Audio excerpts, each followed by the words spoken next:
এবার দেখো, সবার জন্য কিন্তু একটাই ঘটনা, আমি আগে তোমাদেরকে বোঝানোর চেষ্টা করি। সেটা আতাউরের জন্য, প্রান্তিকের জন্য, তারপরে জোবাইদার জন্য, সাবিহার জন্য, সবার জন্য একটাই কথা।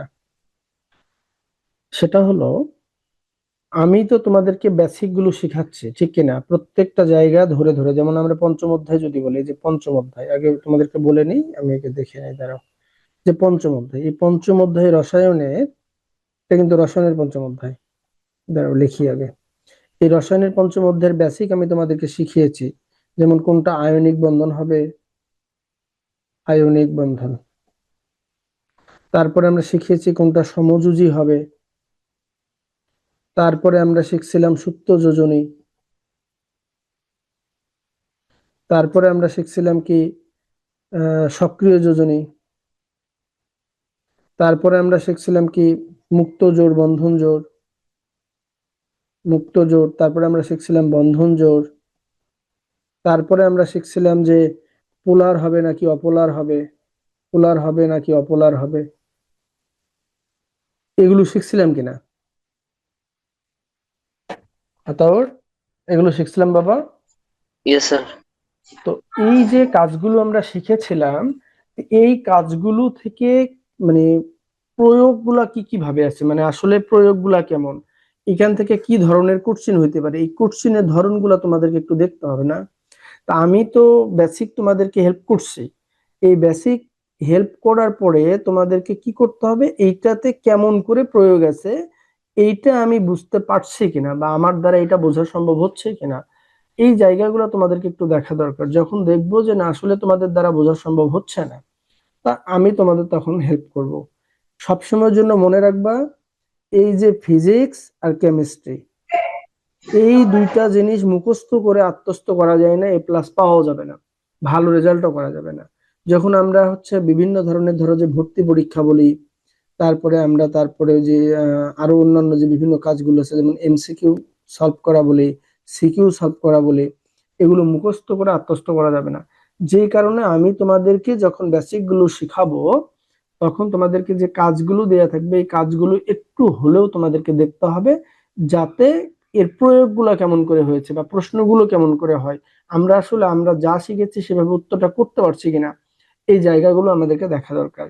আর এটার জন্য তোমাদেরকে নিয়মিত হচ্ছে একটু চর্চা করা দরকার। আর তোমরা যদি নিয়মিত চর্চা করতে না পারো, মনে হচ্ছে যে না, আমরা একটু স্যার কাজের চাপ বেশি হয়ে যাচ্ছে, আমরা একটু পড়াটাতে আমার জন্য একটু কষ্ট হয়ে যাচ্ছে, তাহলে এটার একটা বিকল্প ব্যবস্থা আছে। বিকল্প ব্যবস্থাটা কেমন?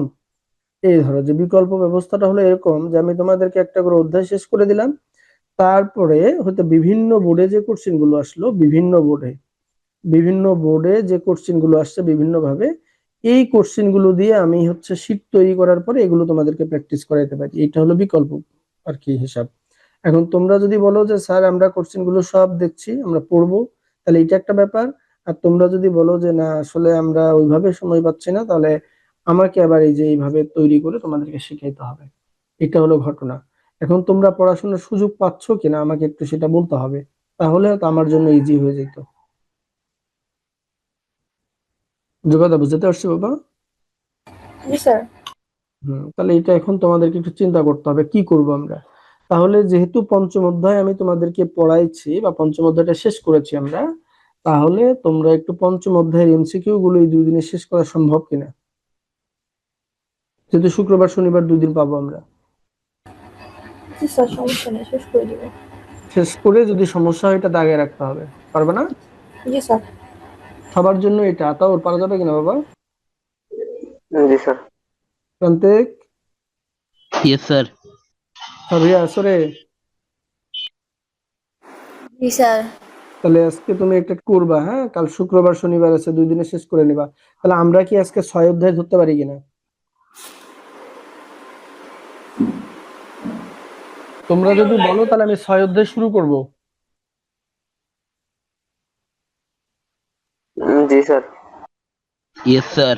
6 অধ্যায় কি স্কুলে তোমাদের পড়াইছে, না আমি প্রথম শুরু করবো সেটা বলো? স্যার আপনি প্রথম শুরু করবেন স্যার। তাহলে আমি আমার মতো শুরু করছি, হ্যাঁ। আচ্ছা, যদি আমি আমার মতো শুরু করি, তাহলে তোমাদেরকে একটু বুঝতে হবে আর কি। 6 অধ্যায়ের কিছু বেসিক আছে, বেসিকটাকে শুরু করি। আচ্ছা, আমি আজকে কার সাথে কথা বলবো? আজকে কথা বলি কার সাথে বলবো? এর মধ্যে সবার সাথে কথা বলবো, তার মধ্যে একজনের সাথে কথা বলেই সেটা হলো যে প্রান্তিকের সাথে, অথবা আচ্ছা প্রান্তিকের সাথে কথা বলি। প্রান্তিক, তাহলে আমাকে একটু রেসপন্স করতে হবে তোমার, হ্যাঁ? Yes, sir. আচ্ছা, এই যে দেখো তো আমরা এরকম লিখছিলাম কিনা,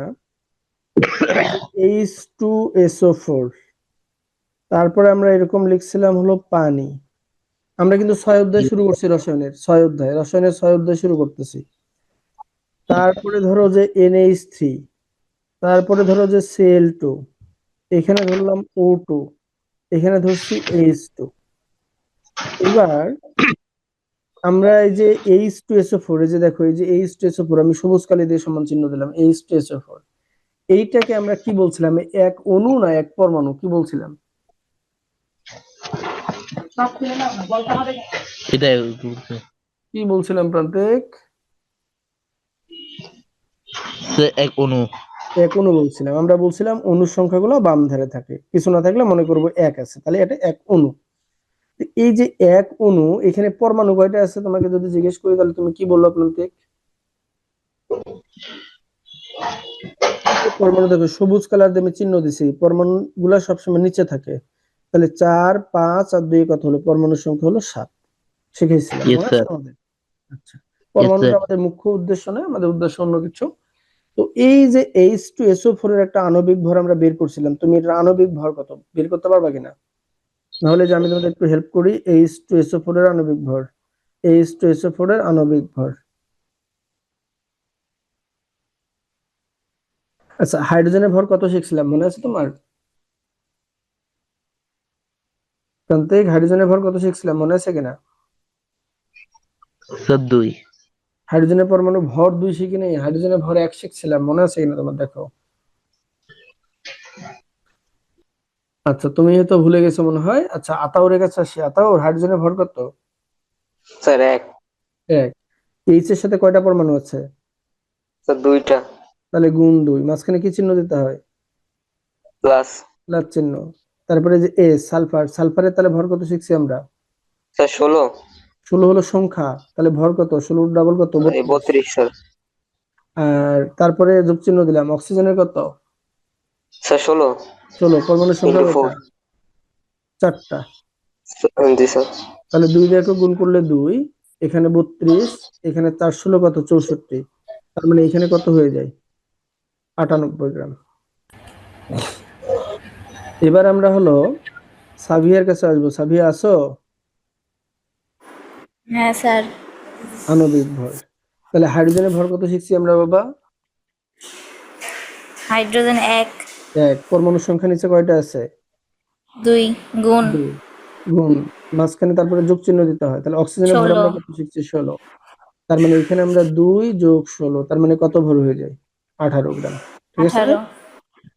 এবার আমরা NH3 বের করি। NH3 অ্যামোনিয়ার আণবিক ভর। এবার আমরা জুবাইদার কাছে আসবো। আণবিক ভর। তাহলে জুবাইদা, আসো আমাদের সাথে বাবা।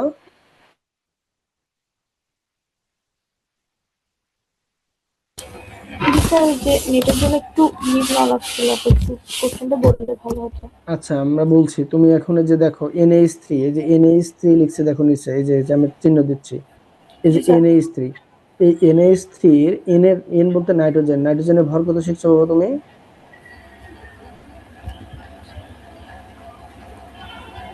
নাইট্রোজেনের পারমাণবিক ভর কত শিখছি আমরা? নাইট্রোজেন 7 নম্বর মৌল। 14 স্যার। 14। এর সাথে আর কিছু আছে? 1। 1 আছে, তাহলে 1 দেওয়ার দরকার পড়ে না, তার মাঝখানে যোগ চিহ্ন দিতে হবে। তাহলে তারপরে কি আছে? এইচ এর ভর কত শিখছি বাবা আমরা? এইচ, এই এইচ এর ভর কত শিখেছি? স্যার হাইড্রোজেন 1 তো। 1। আর নিচে পরমাণু কয়টা আছে? 3টা, তার মানে গুণ 3। 3টা। তার মানে 14 যোগ 3 দিয়ে গুণ করলে 3, 14 আর 3 কত হয়? 17 গ্রাম। এবার আমরা আসবো প্রান্তিকের কাছে। প্রান্তিক, Cl2 আণবিক ভর কত? দেখো, ক্লোরিন, ক্লোরিন হলো Cl মানে ক্লোরিন, 17 নম্বর মৌল, তার ভর কত প্রান্তিক? 17 হলো 35.5, 35.5। নিচে পরমাণু কয়টা আছে দেখো তো? দুইটা। দুইটা, তাহলে গুণ 2, তাহলে 35.5 2 দিয়ে গুণ করলে হবে কত আমাদের? তাহলে 71 গ্রাম। ঠিক আছে? তো এইরকম করে আমরা আণবিক ভরগুলো বের করতে পারি। তাহলে আমরা কি বলতে পারি না, দাঁড়াও দেখি আমরা এটা বলতে পারি কিনা, দেখো তো। এই যে সালফিউরিক অ্যাসিড, আমি কালিটা চেঞ্জ করে নিই, ব্লু কালি দিচ্ছি। এই যে সালফিউরিক অ্যাসিড, সালফিউরিক অ্যাসিডের আণবিক ভর হচ্ছে কত? এই যে আমরা নিচে বের করেছি 98 গ্রাম। 98 গ্রাম। পানির আণবিক ভর কত বের করলাম? 18 গ্রাম। অ্যামোনিয়ার আণবিক ভর কত বের করলাম? 17 গ্রাম। ক্লোরিনের কত বের করলাম? 71 গ্রাম। অক্সিজেনের তাহলে এরকম করে কত বের হবে? 32 গ্রাম। আর হাইড্রোজেনের কত বের হবে? 2 গ্রাম। 1 যে 1 2 দিয়ে গুণ করলে 2 হবে। এই যেটা আমরা এটা পাইছি কিনা দেখো। এই যে আমরা সালফিউরিক অ্যাসিড আণবিক যাই বলি, এই প্রত্যেকটাকে আমরা 1 মোল বলতে পারি কিনা? বলা সম্ভব কি সম্ভব নয়? এক অণু মানে 1 মোল, মনে রাখতে হবে। এক অণুও যা, 1 মোলও তাই। তাহলে আমাদের একটা নোট আমরা লিখে রাখি আমাদের বোঝার সুবিধার্থে, এক অণু যা 1 মোল তাই। এক অণু আর 1 মোল একই জিনিস। তাহলে এটা 1 অণু কিনা? সালফিউরিক অ্যাসিড এটা 1 অণু কিনা? দেখো দেখি, সালফিউরিক অ্যাসিড এটা 1 অণু কিনা? প্রান্তিক বা আতাউর, সালফিউরিক অ্যাসিড 1 অণু কিনা এটা? yes sir 1 অণু মানে কি 1 মোল। আমরা 1 অণুও মোল বলতে পারি, 1 মোলও বলতে পারি। কারো অসুবিধা আছে কিনা এই জায়গাতে? না স্যার জুবাইদা অসুবিধা আছে বাবা?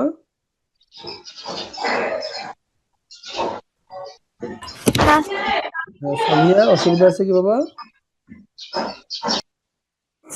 না স্যার।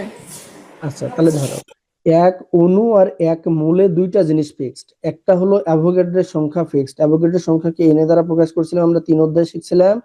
এখানে লিখছিলাম 6.023 গুণ 10⁻23, এটা ফিক্সড মান। আর একটা ফিক্সড মান হলো আয়তন 22.4 লিটার। আমরা এটা 3 অধ্যায় পড়তে যাই বলেছিলাম, মনে আছে কিনা তোমাদের? তাহলে 1 অণু বা 1 মোলের জন্য এই দুইটা জিনিস ফিক্সড।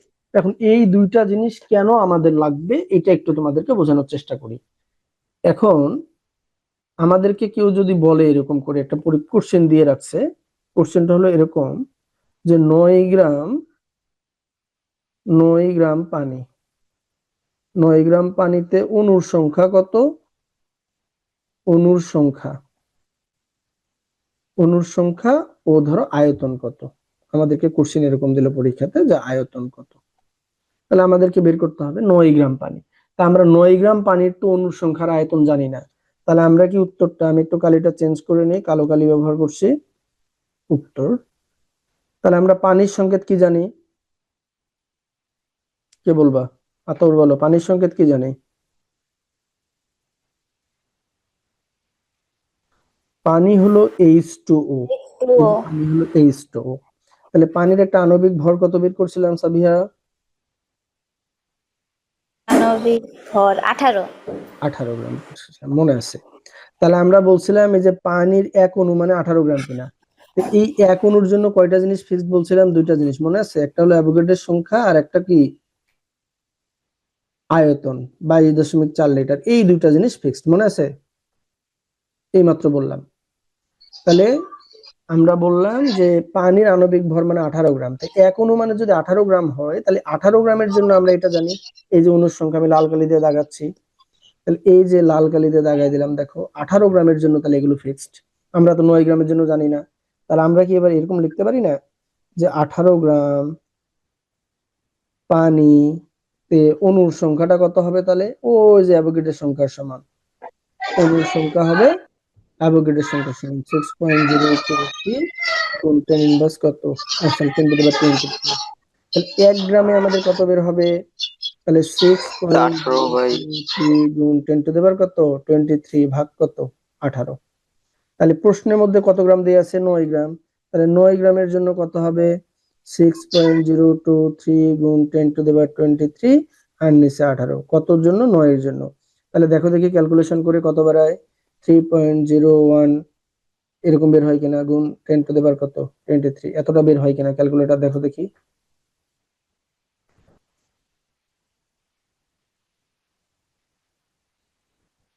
বের হয়েছে?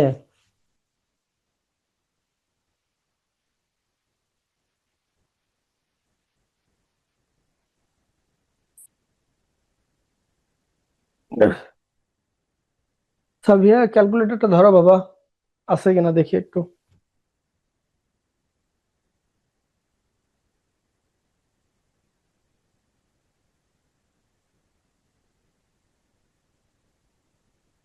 কারো কাছে ক্যালকুলেটর আছে কি না স্যারেরা একটু রেসপন্স করতে হবে। Yes, sir. মিলছে?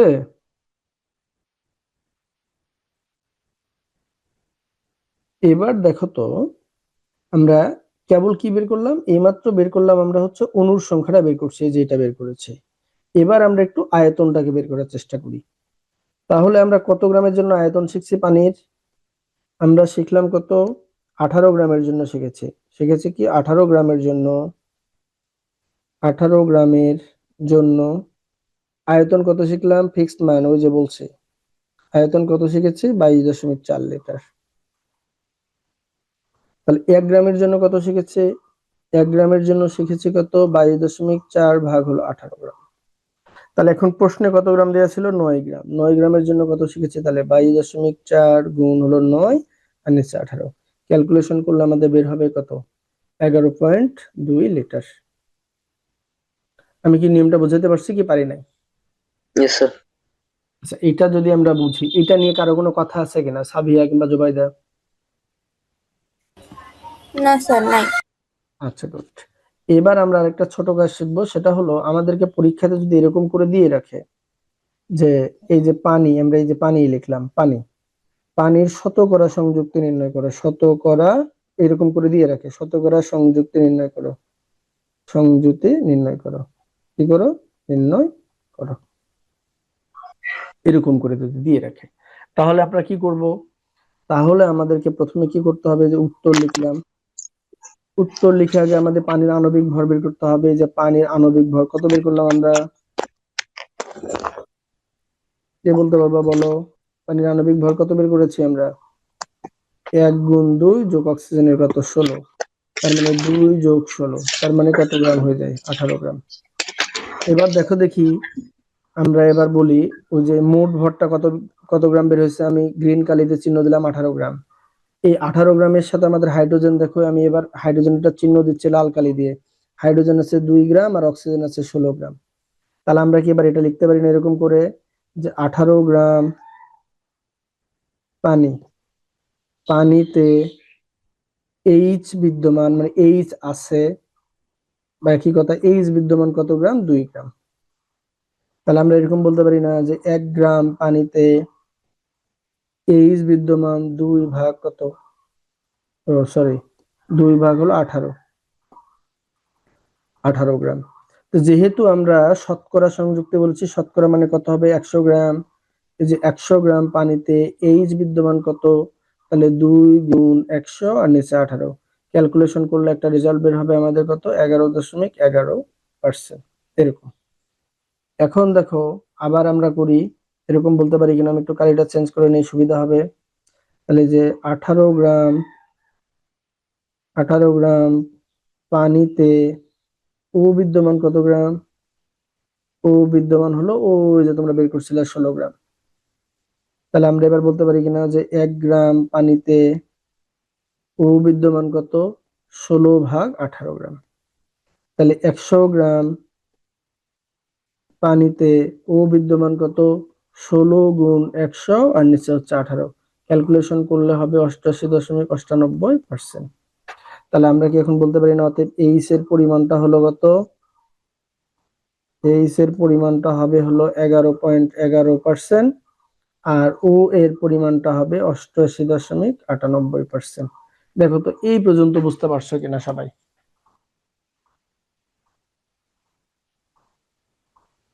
এটা হলো শতকরা সংযুক্তি নির্ণয় করার নিয়ম, আমি পরে দেখাই নিচ্ছে বইয়ে। এগুলো হলো কি নির্ণয় করার নিয়ম? শতকরা সংযুক্তি নির্ণয় করার নিয়ম। আমাদেরকে পরীক্ষাতে কেউ যদি বলে যে শতকরা সংযুক্তি নির্ণয় করো, কোন একটা মৌল বা যৌগ দিয়ে রাখলো, দিয়ে বললো যে শতকরা সংযুক্তি নির্ণয় করো, শতকরা সংযুতি, সংযুতি নির্ণয় করো, এইরকম যদি কোশ্চেন হয়, তাহলে আমরা এই ফর্মুলা বা এই নিয়মে করব। আমি কি বিষয়টা বোঝাতে পারছি সবাইকে?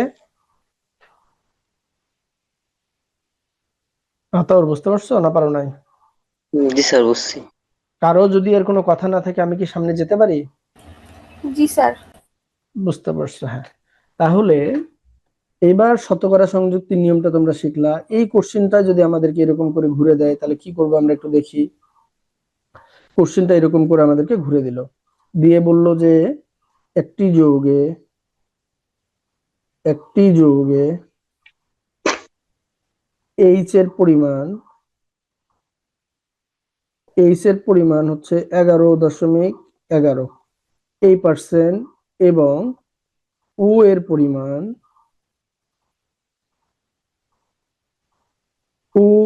পরিমাণটা হচ্ছে 88.98% হলে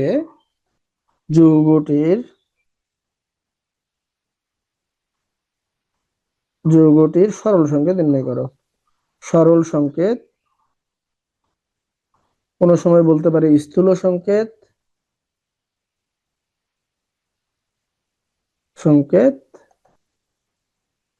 নির্ণয় করো। কোশ্চেনটা এমন হইতে পারে। তাহলে দেখো কি বলছে, যে একটা যৌগে এইচ এর পরিমাণ দেওয়া আছে একটা, ওর পরিমাণ দেওয়া আছে একটা, এই যৌগটা কি নির্ণয় করতে হবে? সরল সংকেত কিংবা স্থূল সংকেত, এটা নির্ণয় করতে বলতে পারে আমাদেরকে। আবার কোন সময় আমাদেরকে আণবিক সংকেত নির্ণয় করতে বলে, একই জিনিস। আণবিক সংকেত হলে একটু দুইটা লাইন বেশি করতে হয়, এটা পরে শিখে নেব আর কি। আণবিক সংকেত এইটা আমরা পরে একটু শিখে নেব, আগে এইটা শিখাই। তাহলে এইটা যদি কোশ্চেন হয় আমরা কি এরকম করে লিখতে পারি কিনা দেখো তো।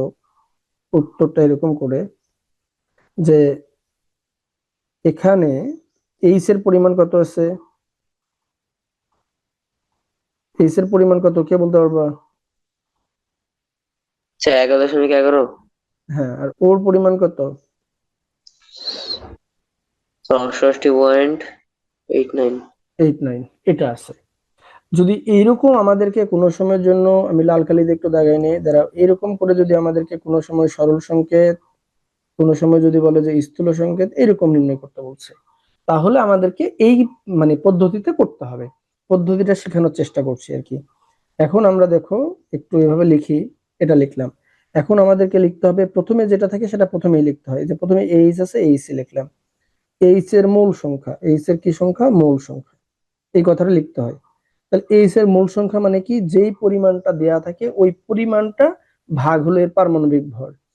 তাহলে 11.11 আর ভাগ এই এইচ এর পারমাণবিক ভর কত? 1। তাহলে এইখানে বের হবে 11.11, এটা। তাহলে উ এর মূল সংখ্যার ক্ষেত্রে তাহলে কি লিখতে হবে? ওর পরিমাণ কত দেওয়া আছে? 88.98, সরি 88.89। আর এই উর ভর কত শিখছি আমরা? পারমাণবিক ভর শিখছি 16। এটা দিয়ে ক্যালকুলেশন করে দেখি এরকম বের হয় কিনা। 5.56, দেখো তো এই পর্যন্ত। কারো কাছে ক্যালকুলেটর থাকলে একটু চেক করো। ঠিক আছে স্যার।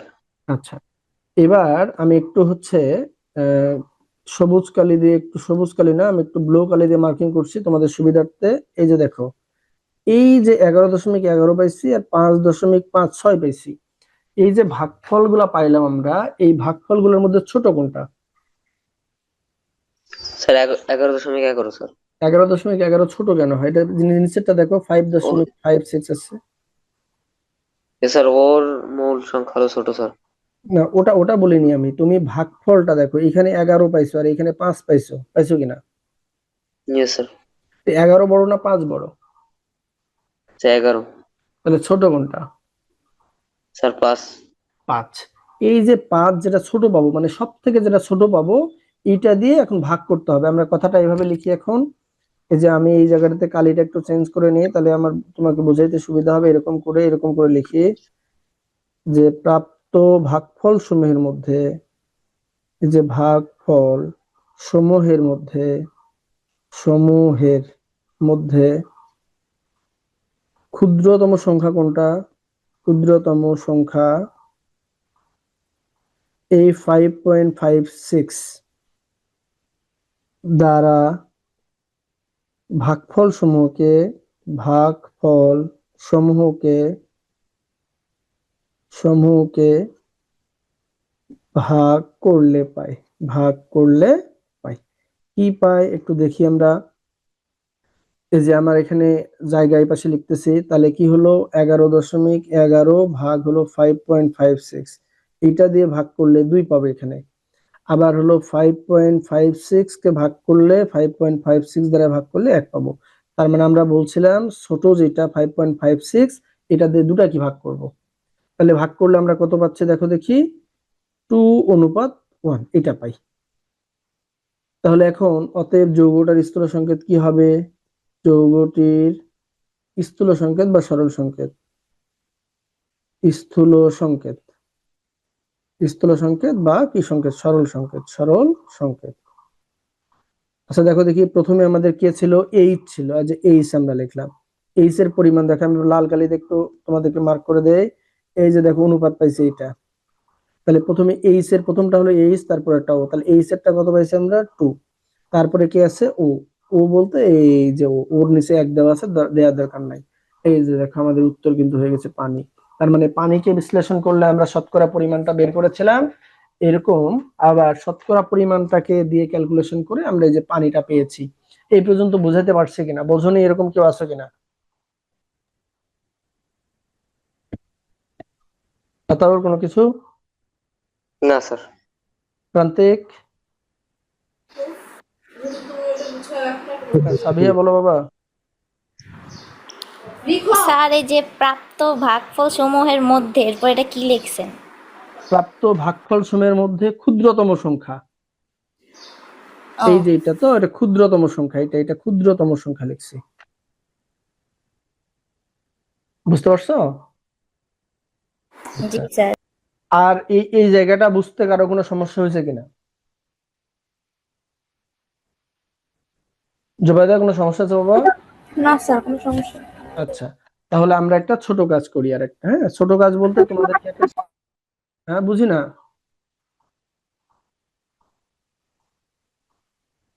তোমাদেরকে একটা বাড়ির কাজ দেই।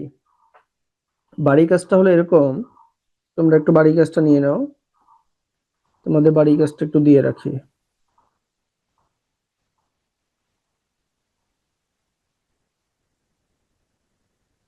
এই যে বাড়ির কাজটা নিয়ে রাখলাম, নিয়ে নাও। বাড়ির কাজটা হলো এরকম যে সোডিয়াম ক্লোরাইড H2SO4, তারপরে HNO3, NH3HNO3, তারপরে কার্বন ডাই অক্সাইড, তারপরে হচ্ছে সোডিয়াম কার্বনেট, তারপরে হলো সোডিয়াম সালফেট, সোডিয়াম সালফেট। এগুলো কি করবে?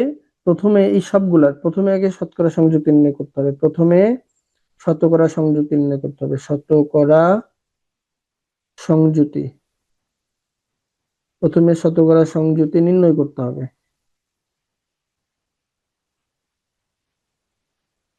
নির্ণয় করতে হবে। এবং পরে ওই শতকরা সংযুক্তি দিয়ে, ওই শতকরা সংযুক্তি দিয়ে, ওই শতকরা সংযুক্তি দিয়ে আমরা কি করব? এবার কালিটা চেঞ্জ করে দিয়ে একটু লিখি, স্থূল সংকেত, স্থূল সংকেত বা সরল সংকেত, সরল সংকেত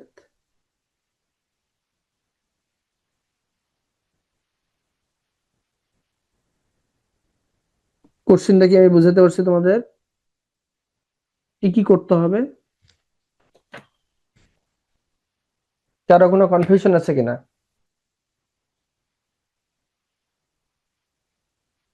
প্রান্তিক, বাড়ির কাজটা বুঝতে পারছো বাবা? Yes sir. সমস্যা নাই তো?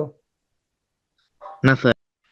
এটা তোমরা কিন্তু করবা প্রত্যেকটা আলাদা আলাদা করে, অনেকগুলা কিন্তু দিয়ে রাখছি। দেখো এখানে একটা দিয়ে রাখছি, এখানে একটা, এখানে একটা, দুইটা, এখানে একটা, তিনটা, এখানে একটা, চারটা, এখানে একটা, পাঁচটা, এরকম 6টা 7টা। এই যে 6 7 আমরা দেখালাম। এই 7টা কিন্তু আলাদা আলাদা করে করতে হবে, অনেক সময় লাগবে।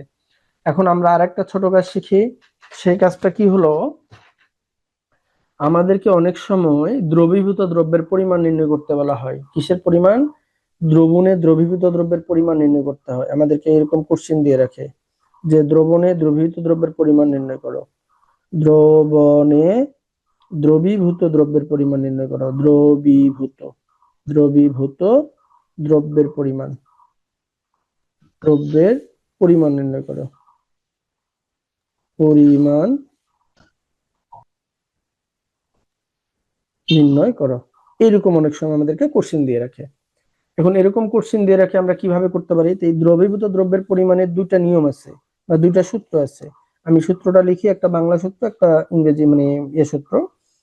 এই যে 1 নাম্বার যেটা লিখলাম সেটা হলো দ্রবীভূত দ্রব্যের পরিমাণ। দ্রবীভূত দ্রব্যের পরিমাণ এই দ্রবীভূত দ্রব্যের পরিমাণ সমান লেখা যায়, সূত্র হলো পাত্রের আয়তন গুণ ঘনমাত্রা গুণ হলো আণবিক ভর।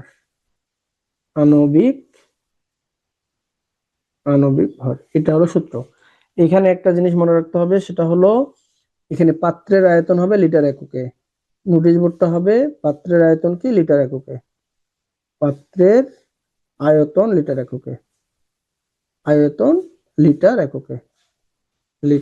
এককে।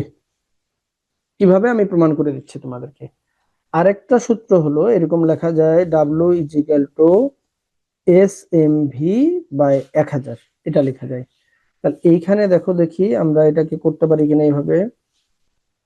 এখানে এই W মানে হলো দ্রবীভূত দ্রব্যের পরিমাণ। দ্রবীভূত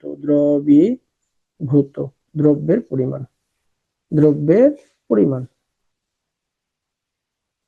এটা হলো পাত্রের আয়তন। এই S মানে হলো ঘনমাত্রা। M হলো আণবিক ভর। M কার ভর? আণবিক ভর। আর এই V হলো পাত্রের আয়তন।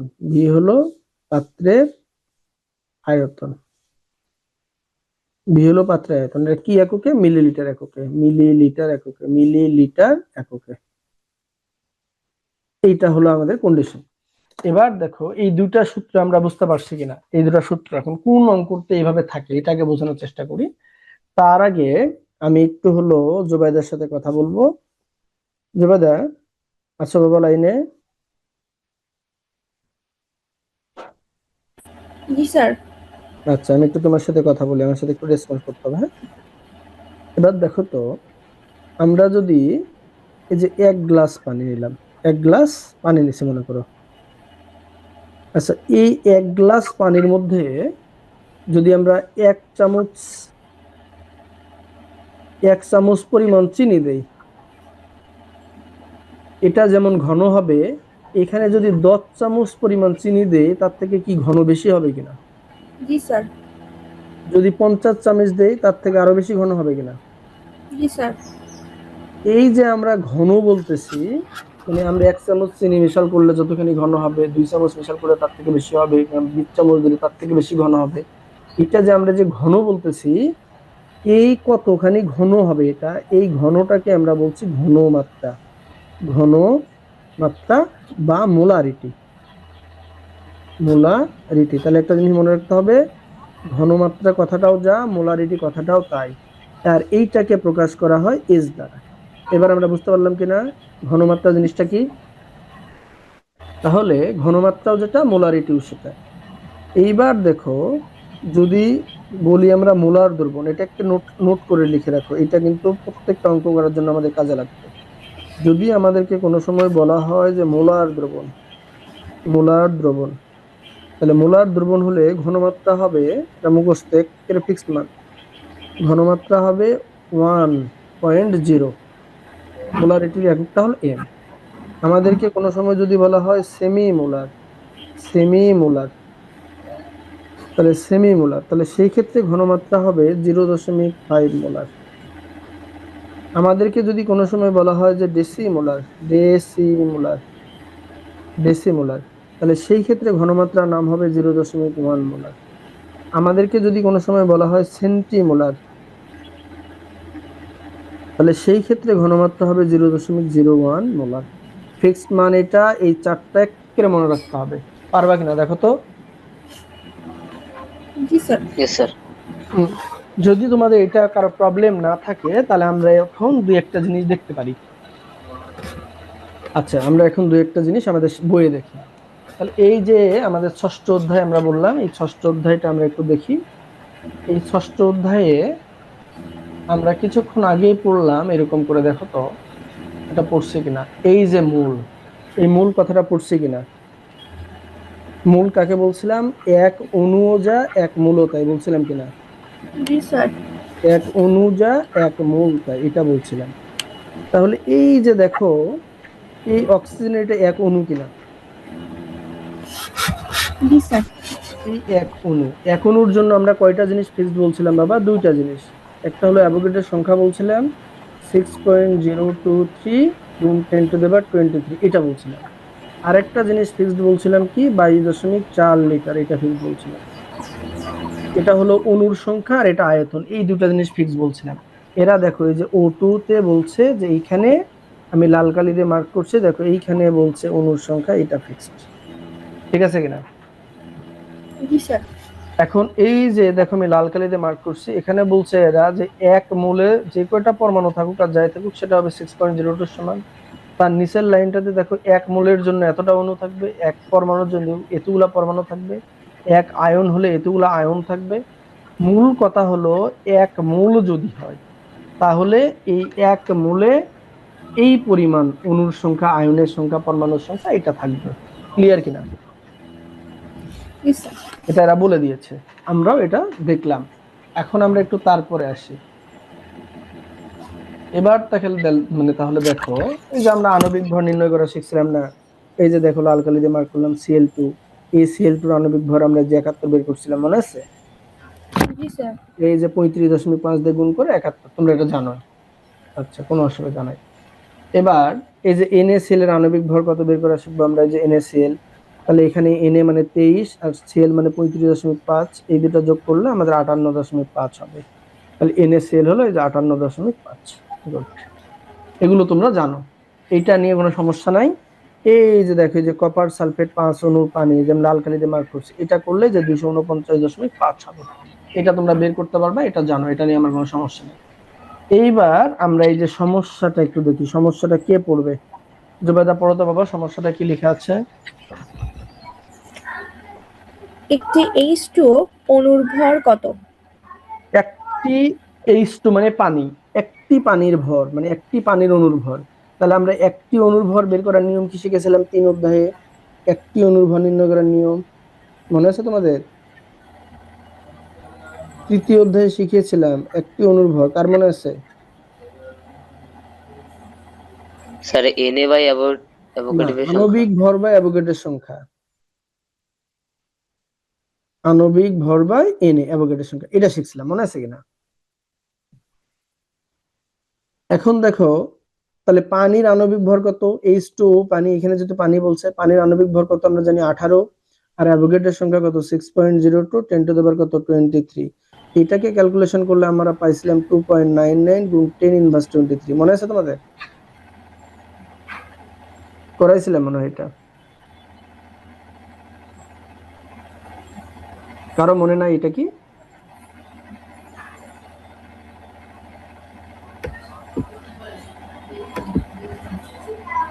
Yes sir. তাহলে দেখো, জুবেদা মনে আছে কি মনে নাই বাবা? স্যার ভুলে গেছি। আচ্ছা, তাহলে তোমরা নোটটা আগে লিখে রাখো, তারপরে হেল্প করতেছি। আমি তোমাদেরকে এরকম লিখছিলাম যে একটি অণুর ভর যখন আমাদেরকে কেউ নির্ণয় করতে বলবে, কিসের ভর? একটি অণুর ভর, একটি অণুর ভর, তখন আমরা এইভাবে লিখেছিলাম যে আণবিক ভর বাই অ্যাভোগাড্রোর সংখ্যা, এটা শিখছিলাম। আমাদেরকে কেউ যদি বলতো একটি পরমাণুর ভর লিখো, একটি পরমাণুর ভর, একটি পরমাণুর ভর, এটা যদি আমাদেরকে কেউ নির্ণয় করতে বলতো, আমরা লিখেছিলাম এরকম করে, পারমাণবিক ভর বাই অ্যাভোগাড্রোর সংখ্যা, এটা আমরা সূত্র লিখে রাখছিলাম। তাহলে এই ক্ষেত্রে যেহেতু পানি আমাদের একটা অণু, তাহলে একটা অণুর ভর, তাহলে সূত্র কি? আণবিক ভর কত 18, 18 বাই অ্যাভোগাড্রোর সংখ্যা 2.3 গুণ 10 এর উপরে কত 23। এটাকে 23। ক্যালকুলেশন করলে বাড়াবে 2.99, 10 ইনভার্স কত 23। ক্লিয়ার? সাবিয়া বুঝতে পারছো? সাবিয়া আসরে জুবেদা বুঝতে পারছো কিনা? এটা একটা সূত্র মনে রাখতে হবে, কোনো কথা নাই আর। হ্যাঁ, আমি শিখাইছিলাম এটা সূত্র 3 অধ্যায়ে। আচ্ছা, এবার আমরা একটু তারপরে আসি। এরা তারপরে কি বলছে দেখো, যে 1 গ্রাম সালফিউরিক অ্যাসিডে কতটা অণু আছে। তো আমরা 1 গ্রামের জন্য তো অণুর সংখ্যা জানি না, আমরা জানি এটার হলো ভর, যেটা এইটার জন্য জানি। এটার আণবিক ভর কত বের করছিলাম 98। আমি কালিটা চেঞ্জ করি, এটার ভর আমরা বের করছিলাম কত 98। এই 98 গ্রামের জন্য আমরা জানি অণুর সংখ্যা শোনা, এই জন্য এরা বলছে 98 গ্রামের জন্য অণুর সংখ্যা হলো এটা, একের জন্য কত, এই যে একের জন্য বের করছে, ক্যালকুলেশন করলে এটা বের হবে। নিয়মটা কি বুঝতে পারছি? স্যার আরেকবার একটু বললে ভালো হতো। এরা এখন বলছে, কোশ্চেনটা এরকম ছিল, কোশ্চেনটা আমরা একটু দেখে নিই। দেখো কোশ্চেনটা আমরা ওই পেটে যাই করতেছি, যে 1 গ্রাম সালফিউরিক অ্যাসিডে কতগুলা অণু আছে, 1 গ্রাম সালফিউরিক অ্যাসিডে অণুর সংখ্যা। এবার আমরা আসি, আমাদের কোশ্চেন ছিল যে 1 গ্রাম সালফিউরিক অ্যাসিডে অণুর সংখ্যা কত। প্রশ্নটা ছিল এরকম যে 1 গ্রাম H2SO4 এ অণুর সংখ্যা, অণুর সংখ্যা, এই অণুর সংখ্যা কত হবে, এটা কোশ্চেন ছিল 1 গ্রামে। তাহলে আমরা এবার একটু দেখি তো বাবা, এটা এরকম করা যায় কিনা। আমরা তো 1 গ্রামে অণুর সংখ্যা জানি না, আমরা 1 মোলের জন্য অণুর সংখ্যা জানি। তো 1 মোল মানে কি, H2SO4 টোটালটা মিলে 1 মোল। এই 1 মোলের আণবিক ভর কত জানো তোমরা? কত শিখছো? এইমাত্র কিন্তু শিখলা তোমরা, 1 গুণ 2, সালফার 32, অক্সিজেন 16 গুণ 4। তাহলে সেই ক্ষেত্রে 2 যোগ 32 যোগ 64, তার মানে কত গ্রাম হইলো? 98 গ্রাম শিখছো। তাহলে এই 98 গ্রামের জন্য তোমরা জানো অণুর সংখ্যা। তাহলে 98 গ্রামে অণুর সংখ্যা কত? ওই যে তোমরা শিখলা 6 পয়েন্ট ফিক্সড মান, 6.023 গুণ 10 টু দি পাওয়ার কত 23। তাহলে এখন 1 গ্রামে কত?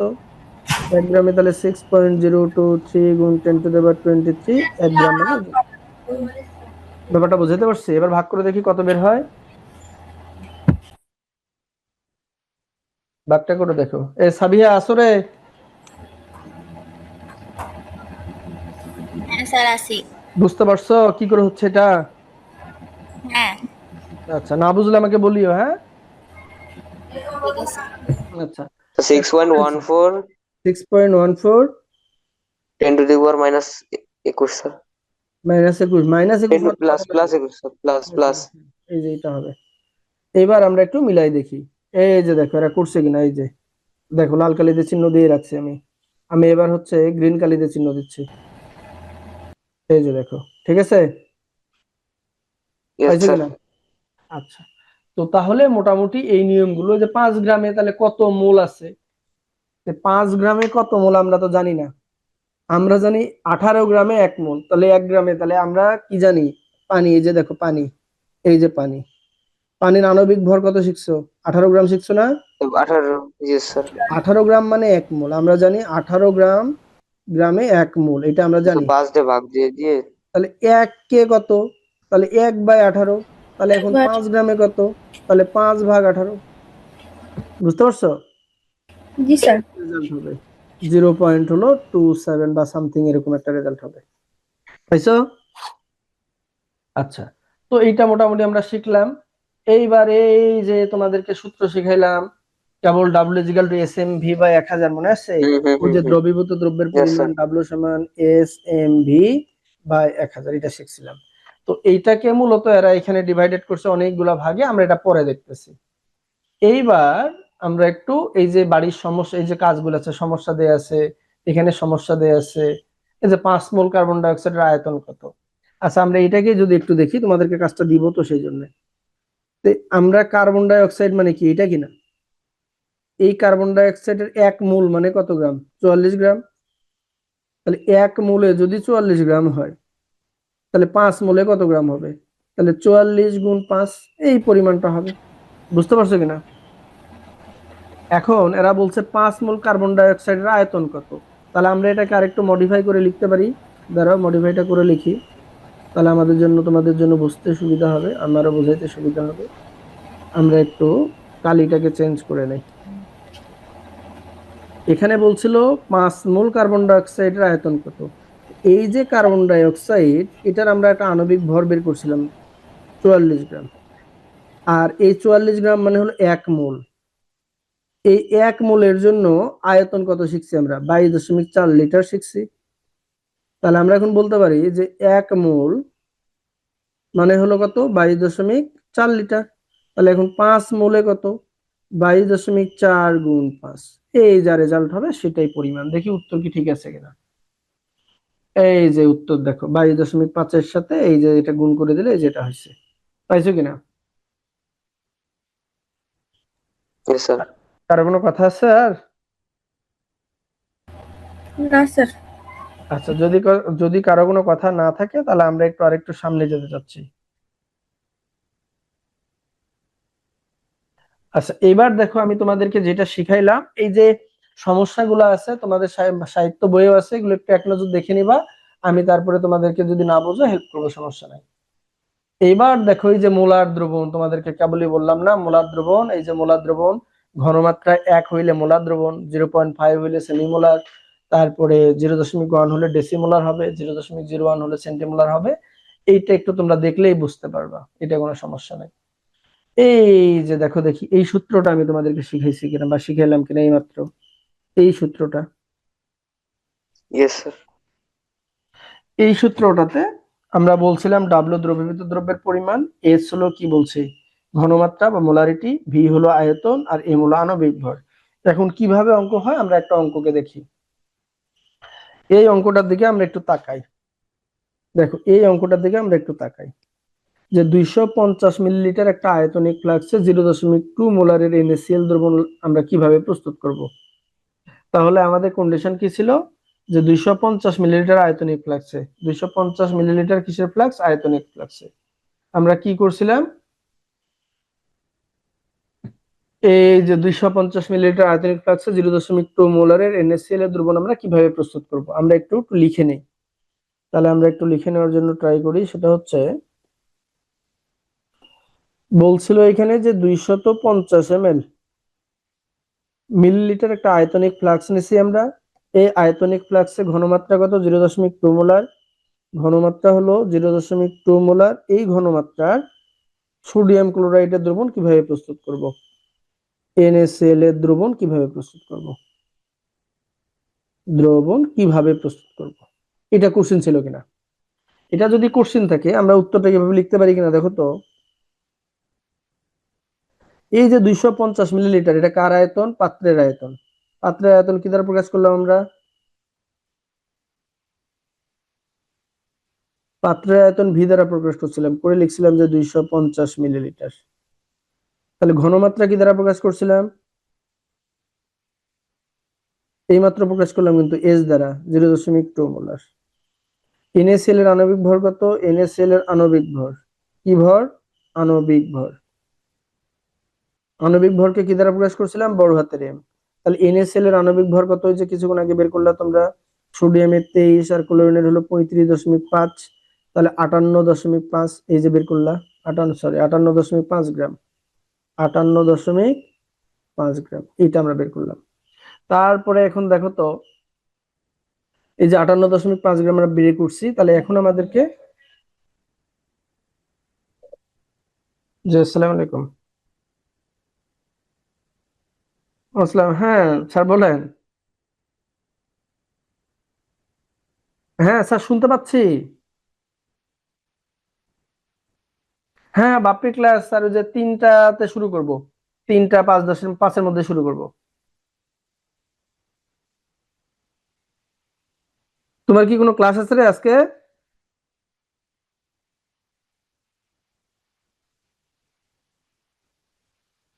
বুঝলি বাবা, বলো।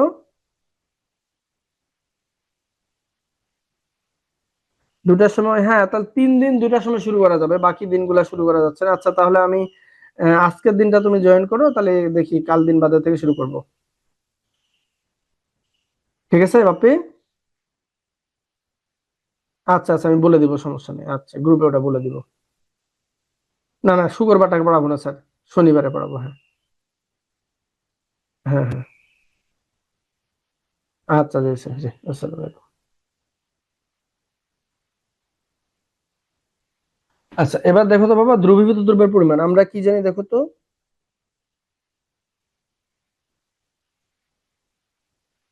আমরা জানি সূত্র কি বলতে পারবো? আগে মাত্র শিখাইলাম। Sir SMV divide by 1000। SMV divided by 1000। এখন মান বসাও। এস কত? 0.2। এম কত? Yes sir. 58.5। ভি কত? 250। আর এই যে 1000, ক্যালকুলেশন করে দেখি কত বের হয়। 2.925। 2.925। এত গ্রাম দ্রব্য যদি আমরা দ্রবীভূত করে দেই, তাহলে এর ঘনমাত্রাটা এই যে 0.2 মোলার হবে। এই যে এখন উত্তরটা দেখো বের হয়েছে কিনা আমাদের, এই যে উত্তরটা দেখো বের হয়েছে কিনা, আমি লাল কালি ব্যবহার করি। এই যে দেখো উত্তর এখানে বের হয়েছে কিনা, হয়েছে? Yes sir. আচ্ছা, এখন যদি আমাদের উত্তরটা এটা বের হয়ে যায়, এই যে 2.95 গ্রাম, তাহলে এইরকম দেখো তো আরো হচ্ছে সমস্যাগুলো আছে কিনা। এই যে সমস্যা, হুম। এই যে সমস্যাগুলো আছে, তাহলে এই সবগুলা সমস্যা পর্যন্ত এই যৌগের শতকরা সংযুক্তি তোমাদের শিখালাম কিনা। এই যে দেখো 36, এই যে দেখো 100 গ্রামে কত থাকে, এটার মধ্যে কত থাকে, এই শতকরা সংযুক্তি আমি তোমাদের শিখালাম নাই মাত্র? কি, এই যে পানির ইয়েস স্যার। শতকরা সংযুক্তি নির্ণয় শিখেছি। এই যে দেখো পানির শতকরা সংযুক্তির মধ্যে কি 11.11, এই যে দেখো লেখা হুম আছে হুম হুম। 11.11। জি স্যার। তারপরে যে 88.88 পাওয়া গেছে কিনা। জি স্যার। আচ্ছা, এই পর্যন্ত তোমাদের হলো কি বাড়ির কাজ থাকলো এই স্থূল সংকেত পর্যন্ত। এই যে স্থূল সংকেত নির্ণয় করা শিখলাম। এই যে কার্বনের মনে করে এটা একটা পরিমাণ দেওয়া আছে, তাহলে কার্বনের ভর কত 12, এই যে 12 দিয়ে ভাগ দিছে। এখানে হাইড্রোজেনের এক দিয়ে ভাগ দিছে। এখানের মধ্যে সবচেয়ে ছোট বলতে যে কোনো একটা নিলেই হয়, যে 1 ভাগ দিয়ে 1 বের হয়েছে, তারপরে যে স্থূল সংকেত এটা বের হলো। এই কাজগুলো আমি তোমাদেরকে শিখাইছি কি শিখাইনি? এইমাত্র জি স্যার। শিখাইলাম। তাহলে এই পর্যন্ত যদি শিখায়, তাহলে তোমরা শতকরা সংযুক্তি থেকে আণবিক সংকেতের উপর পর্যন্ত, এই জায়গা পর্যন্ত তোমাদের এই কাজগুলো তোমরা প্র্যাকটিস করে নিবা। যেহেতু কালকে শুক্রবার আছে, শনিবার আছে, 2 দিন প্র্যাকটিস করে নিবা, পারবে না? জি স্যার। Yes sir. হ্যাঁ, তাহলে তোমরা এটা একটু প্র্যাকটিস করে নিবা। আর আমি তাহলে আগামী ক্লাসে তোমাদের সাথে দেখা হচ্ছে। তাহলে সেই পর্যন্ত সকলেই ভালো থাকবা। আর আরেকটা বিষয়, ওই যে তোমাদের একটা কথা বলছিলাম, মনে আছে কিনা? ইয়েস স্যার, মনে আছে। আচ্ছা, তাহলে তোমরা একটু বাড়িতে কথা বলে নিও, হবে? জি স্যার। আচ্ছা, তো ঠিক আছে, এই পর্যন্ত রাখছি। তাহলে আগামী রবিবারে ক্লাসে দেখা হচ্ছে, সেম টাইম। এবং এই অধ্যায়টাকে মোটামুটি শেষ করে দিব। আর পঞ্চম অধ্যায়ে তোমাদের যার যেটা সমস্যা বেরোবে এটা একটু দাগায় রাখিও, আমি পঞ্চম অধ্যায়টা সমাধান করে দিব। তাহলে এই পর্যন্তই কথা জি থাকলো, স্যার। এই 2 দিনের মধ্যে পড়া শেষ করে ফেলবা এই দুটা, হ্যাঁ? জি স্যার। আচ্ছা, তো ঠিক আছে, সেই পর্যন্ত সকলে ভালো থেকো, আল্লাহ হাফেজ।